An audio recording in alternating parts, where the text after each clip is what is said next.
President Trump said, quote, "I do believe I will be having the honor of taking Cuba." I do believe I'll be the honor of having the honor of taking Cuba. That'd be good. That's a big honor. Taking Cuba. Taking Cuba in some form, yeah. Taking Cuba. I mean, whether I free it, take it, I think I could do anything I want with it.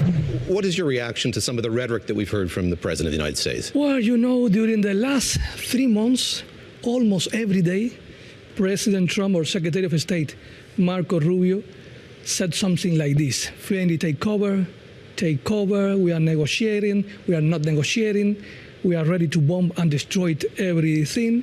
And for us, we have been our position is clear crystal. You know, our president announced last Friday that we recently started a dialogue between officials of the Cuban government and officials of the U.S. government based on equal footing, respect of sovereignty, respect of independence, and respect of not interference in internal affairs. At this moment, what is the best outcome for you, for Cuba, from those talks? What do you hope comes out of it? Well, you know, as we also said, we are as part of this dialogue, we are identifying the issues, the main issues where we have difference. So once we identify those issues, we are in a position to find solutions for those different.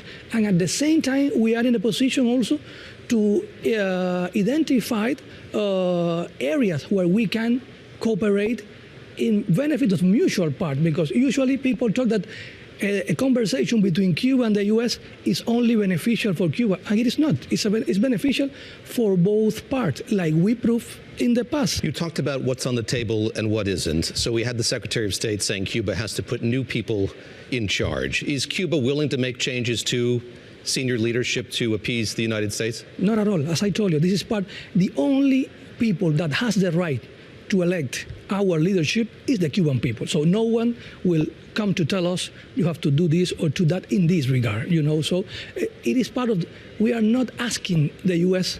that they have to change their leadership. So it's an issue of independence, you know. We are an independent country, and no one can tell us what we can do in this regard. This is something that we have to get by ourselves. Your president said this earlier this week. Any external aggressor will encounter una resistencia inexpugnable, an indomitable resistance. Your job at the UN is to explain to the world the policies of your government. What does an indomitable resistance from Cuba look like? That means that we are ready for any scenarios. You know, we really want to have this dialogue. It is not a new position of the Cuban government.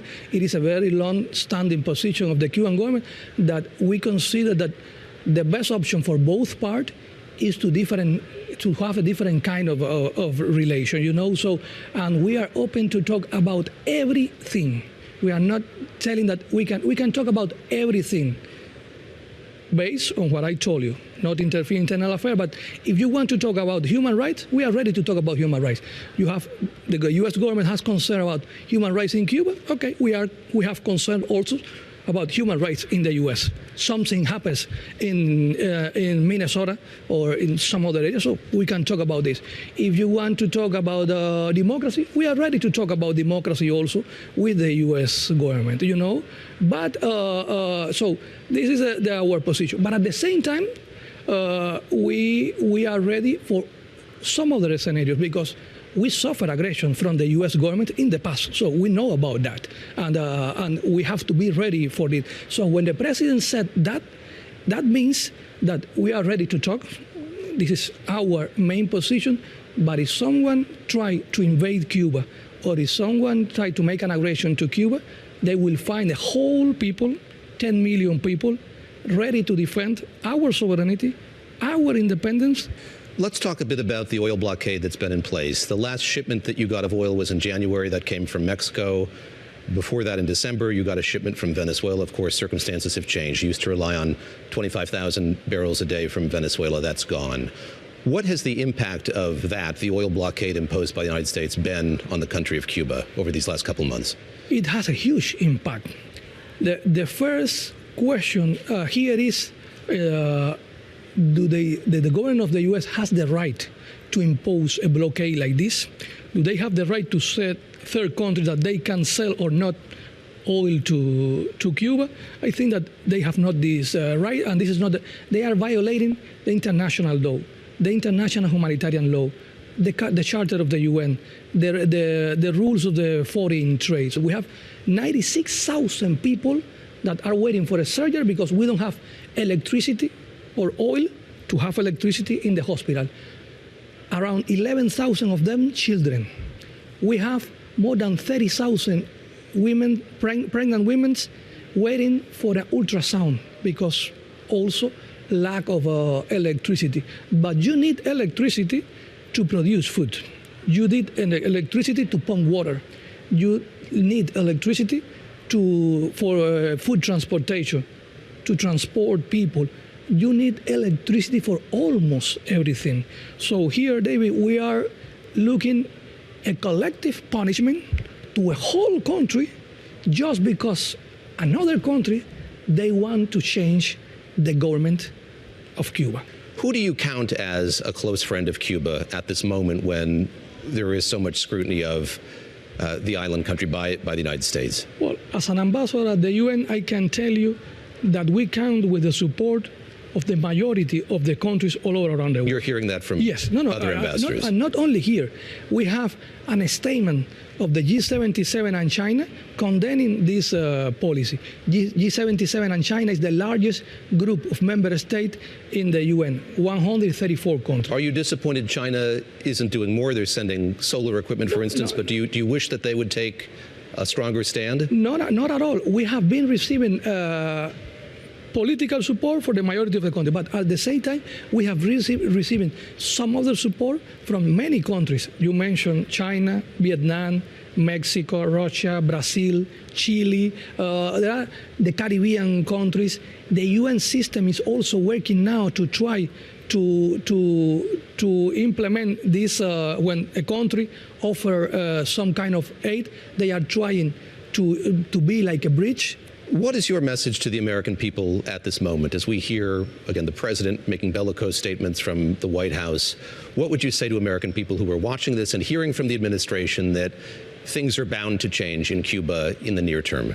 Well, yesterday I read a poll that said that only 28% of the American people support this kind of policy of their government towards Cuba. So I will say to the rest, the 72% that doesn't support this policy, that please continues pushing, continues raising your voice in favor of a different kind of relation between Cuba and the U.S. It is possible and it is beneficial for both parties. Lastly, what gives you optimism that this will be resolved? How grave is this moment, and what gives you optimism that this is going to resolve itself in a way that will be peaceable?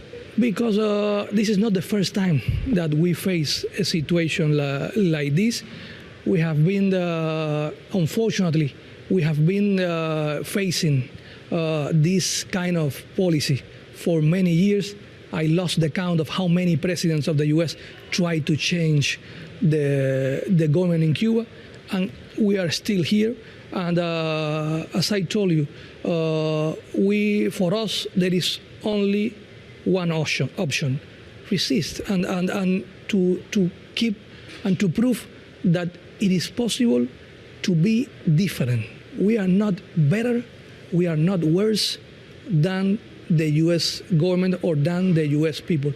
We are just different people. We just want to try to build our own future from our own perspective.